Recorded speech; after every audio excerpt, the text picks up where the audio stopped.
What's going on, everyone? Welcome back. Today, we've got another live fantasy football mock draft for you back on ESPN with a 12-team full PPR mock where we'll be selecting from the 5th overall position. Should be pretty interesting.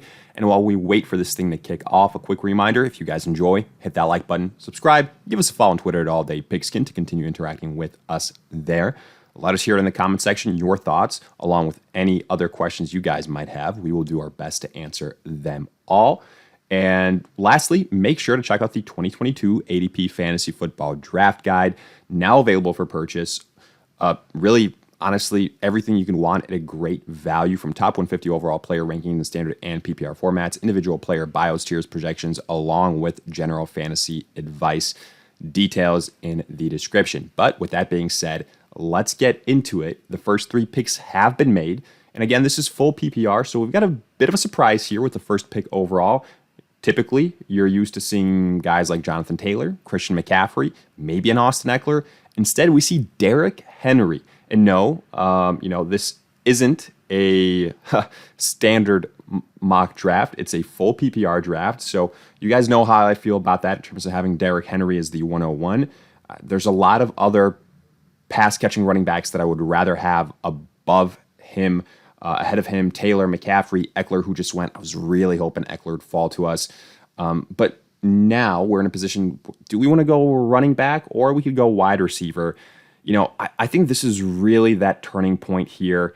To me, it's either Dalvin Cook or Cooper Kupp. I feel like, I've done a couple of these where I've gone running back more so. So again, let's go with Cooper Kupp here and see how this thing plays out. I'll be the first one to select a wide receiver in this mock draft, and then hopefully we can bounce back. We can get 2 stud-ish running backs in the second and third round. What I'm hoping for is in the second round, we can get somebody like a Aaron Jones, somebody like maybe a DeAndre Swift if we get lucky, a Saquon Barkley, and then in the third round, we pair that with a Travis Etienne, with an Ezekiel Elliott.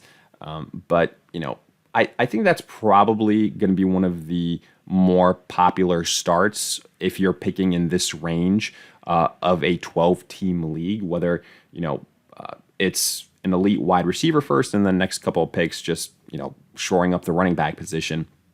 And, I have, like I said before, so many mocks out there, whether it's full PPR, half PPR, even standard leagues, auction drafts, where the thing is, if you start wide receiver heavy, it's going to be tough to come out of that hole. So I feel like in the first 3 rounds, at least 2 out of those 3 selections need to be a running back position. So you're going to see us, basically the moral of that story is go running back heavy in the next 2, hell, maybe even the next 3 rounds. It all just kind of depends who's available afterwards.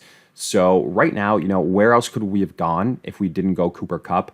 I mentioned it before, Dalvin Cook, Najee Harris. He's an intriguing name. I feel like as of late, I've been a little bit more cautious with Najee Harris just because I don't think what we saw from him last year, I've said this before, is necessarily going to be able to be duplicated, more so from a pass catching perspective. And then also, if it's Mitch Trubisky under quarterback, I think the rushing upside is going to be a little bit higher there for Trubisky, and that might just a little bit, take away some of that rushing upside from Najee Harris. It won't be anything excessive, but again, I don't think we're going to see 2021 Najee Harris type of numbers in his sophomore season. I do think we're going to see a little bit of a regression.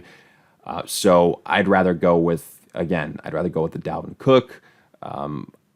Joe Mixon, I'd probably have Najee Harris ahead of him. I think he's still going to be more involved as a pass catcher. DeAndre Swift, I think you can put in that category. Aaron Jones, you can put in that category of guys who are probably, safer bets than Najee Harris. In fact, like I've said this before, I draft Aaron Jones in the top 5 picks. Like he's very much so in that Austin Eckler category for me this season. I was one of the main people. I feel like out of all the analysts out there, all the people, making all these mock draft breakdowns and then fantasy football advice videos, every other video I was saying Austin Eckler in 2021. Now it's Aaron Jones. Aaron Jones, Aaron Jones, Aaron Jones. He could very well lead the Packers in receiving and in receptions this season. That would not shock me one bit. And the translation for that means a fantasy football goldmine in PPR formats, which is really music to my ears. And so if we get Aaron Jones here, he's ranked as the 21st overall player. That's why I didn't necessarily take him in the first round, because I thought per these rankings, there's a decent chance that he falls to us. And if that's the case, then I'd be very, very happy getting a top 5 guy in the second round. But we'll see. We'll see. I'm not too worried. I have other backups. So if it's not Aaron Jones, it'll be somebody else. I think Travis Etienne is another guy that has a similar type of potential that's going like third or fourth round. So he's going to be somebody that I have my eyes on. But for now, honestly, yeah, I'm crossing my fingers. Aaron Jones is on the board. I think that I'd be very, very happy with that start. Cooper Kupp, then Aaron Jones. Like Cooper Kupp, even though he's another guy that's probably going to regress, like he's not going to be another Triple Crown winner 2 years in a row, but he should still be a top 5 wide receiver. That's the main takeaway there. So let's break down some of these picks after our Cooper Kupp selection. The first 4 picks, I mentioned them before, were Derrick Henry, Jonathan Taylor, Christian McCaffrey, Austin Eckler, and then we went with obviously Cooper Kupp. Now what we're going to do here, quickly, let's grab Aaron Jones because we are on the clock, and I've talked him up so much, so we're going in that direction. But after our Cooper Kupp selection, it was Justin Jefferson, Jamar Chase, then Najee Harris, Dalvin Cook, Stephon Diggs, Devontae Adams. So the top 5 wide receivers all went in the first round. ESPN does have them ranked a little bit higher than some other platforms. Then we saw Joe Mixon, DeAndre Swift, Deebo Samuel, way too early for Deebo Samuel in my opinion. Tyreek Hill, same situation there, way too early for him. He doesn't get the benefit of Patrick Mahomes anymore. James Conner, way too early for him when you had Alvin Kamara, Aaron Jones, still on the board, even Saquon Barkley. So that's my, I guess, nitpicking of the second round. You also see CeeDee Lamb, Leonard Fournette, Alvin Kamara. We get very, very fortunate to get Aaron Jones at the 208. Then you see Javonte Williams, Mike Evans, Cam Akers. I hate that pick. There's no world where Cam Akers should be drafted ahead of Saquon Barkley, ahead of, so many of these players. Honestly, it's ridiculous. But right now, the way this thing is shaping up, we saw after Cam Akers, Saquon Barkley, Nick Chubb, and Keenan Allen.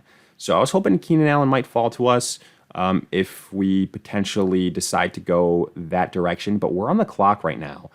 It's the third round. It's the middle of the third round. And Travis Kelce is still on the board. I did not expect this. I know what I said about, ideally 2 of the first 3 selections having 2 of those 3 guys being running backs. But how often are you going to get in a 12-team league Travis Kelce available in the middle of the third round? I think that's a no-brainer. And so I'm going Travis Kelce here and hoping that, let's see how low Ezekiel Elliott is ranked. This is nuts that he's outside of the top 47 players. Actually, no, he must have already been drafted. Apologies. Okay, yeah. He went with the 3rd pick in the 3rd round. Okay, so obviously that's why he wasn't available. But I've seen him go like towards the end of the 3rd round, sometimes even at the start of the 4th round, which is insane. But obviously he's not an option. But okay, Travis Kelce was then by far the best value that we could have gone with. Now I'm really, really hoping Travis Etienne falls to us. I think he, out of all the running backs that are left, is by far the best option. Like, you look at J.K. Dobbins' injury concerns, ACL last year, standard suited running back. Breece Hall, everyone's obsessed with him because he's like the next young rookie running back. Big whoop. He's still on the Jets offense. There's still Michael Carter there. I don't believe in Zach Wilson. Josh Jacobs, a lot of competition. He's not going to get the same pass catching work as he did last year. Antonio Gibson, committee. Brian Robinson, and J.D. McKissick. Travis Etienne, no James Robinson, great pass catcher. He's the main dude. I love everything about him. Elijah Mitchell, I just put out my Boomer Bust video for a couple of big name running backs this season. Elijah Mitchell was on that list. Josh Jacobs was on that list. I think Mitchell is just so dependent on the quarterback situation. Like if it's Trey Lance, that worries me for so many of those weapons in San Francisco. I think it's going to lower their ceilings, especially for Mitchell, because Lance is a run-heavy quarterback. So for that reason, I think he can end up in the bust category, but obviously still has the boom potential as well. Let's go back to the main big board here and what we're looking at. So we've got a couple more selections until our next pick. Again, after Travis Kelce, let's see if anything insane happened. We saw David Montgomery. We see DJ Moore. There goes Mark Andrews. So 2 picks later, then Kelce, Michael Pittman at the end of the third. Kyle Pitts shouldn't be going in the third round, in my opinion. Then you see Jalen Waddle, A.J. Brown, Josh Allen, the first quarterback in the fourth round, J.K. Dobbins, Mahomes, Terry McLaurin. Then you see Breece Hall, Deontay Johnson, and Josh Jacobs. Now we're on the clock.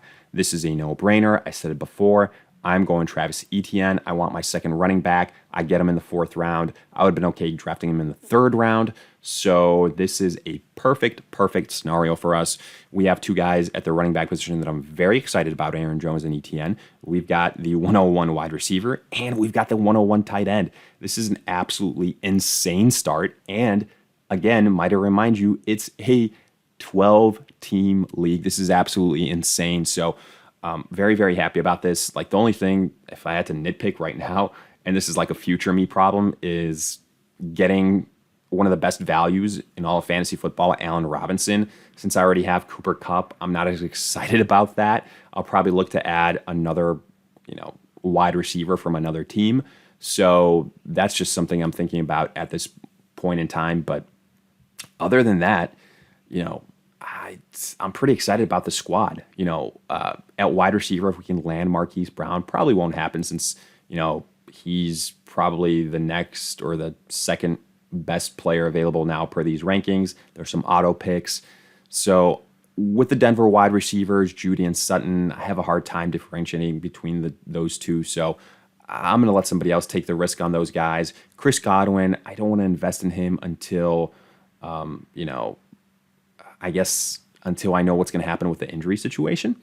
So I'm going to pass on him. DK Metcalf, there goes Darnell Mooney.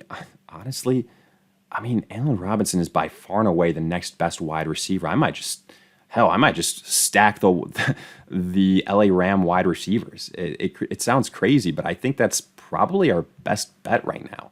I'm not going to go another tight end. I've got Kelce. That's the point of selecting a high-end, tight end.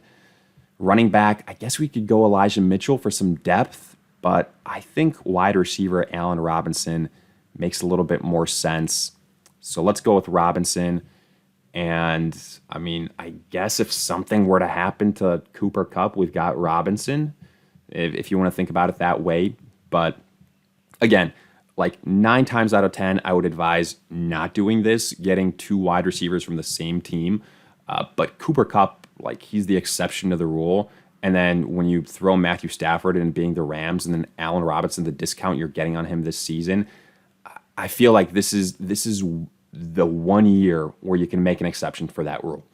Other wide receivers that I would have gone after, Rashad Bateman, but I just think that maybe there's a better chance that he falls to me in the 6th round. So I thought, why not gamble on that? If for some reason Allen Robinson struggles, I think Rashad Bateman is a very nice 3rd wide receiver for us. Running back, we decided to pass up on Elijah Mitchell, understanding that he probably wouldn't get back to us. These other running backs I'm not all too excited about. Kareem Hunt, he's a backup. Clyde Edwards-Helaire, I'm out on. Damian Harris, more so standard suited. A.J. Dillon, I've already got Aaron Jones. I guess I could handcuff him, but I don't want to do it at the cost that it's going to be to land Dillon. Rashad Penny is somebody that's interesting. I might kick the tires on him. Right now, depending on what happens with these next couple of selections, I might go quarterback here in the 6th round. I honestly might go a Lamar or a Kyler if they're available. I think getting one of those 2 high-end quarterbacks in the 6th round is a very good value. In fact, I probably could have gotten him in the last round, but I wanted to get Allen Robinson and make sure that I could land him. There goes Lamar Jackson. We got a couple auto picks, so I can guarantee you Kyler Murray will not be available for us. It's pretty much a guarantee. Oh, actually, somehow he is. So let's just add him to the squad. Okay, that was easy. So we're going Kyler Murray. And now we can kind of queue up a couple of players because we're getting close to the end of this thing. I'm going to queue up Rashad Bateman. I'm going to queue up some other wide receivers. Let's see who's available. I really like Alan Lazard. Juju Smith-Schuster, also a very good value. But with that, we can kind of wrap up this thing. I think we've gotten a very, very solid team, a very, very solid base. I think this is honestly a very, competitive squad. Probably give it a B plus, maybe even an A minus. I just think with so many people on auto pick right now, it's we're going to start seeing kickers. We're going to start seeing defenses maybe, and I want to keep this as realistic as possible. Obviously, so you guys know, I don't think we're going to get as lucky as landing Kyler Murray towards the end of the 6th round all too many times. But I've done it a couple times. Just I don't think it's going to be the majority of times. Aaron Jones, where we got him in the 2nd round, I was pretty happy about that. Then I think the biggest steal was Travis Kelce in the 3rd round. So really like the squad. But hey, let me know your thoughts, whether you agree, disagree. Let me hear it in the comments section. Any other questions you guys might have. And here you even let me see draft Rashad Bateman. So we've added him as our flex. We've got our starting roster taken care of. Really like the team. If you guys enjoyed, hit that like button, subscribe again. Make sure to check out the 2022 ADP Fantasy Football Draft Guide. All the details in the description. In the meantime, we'll see you guys in future videos.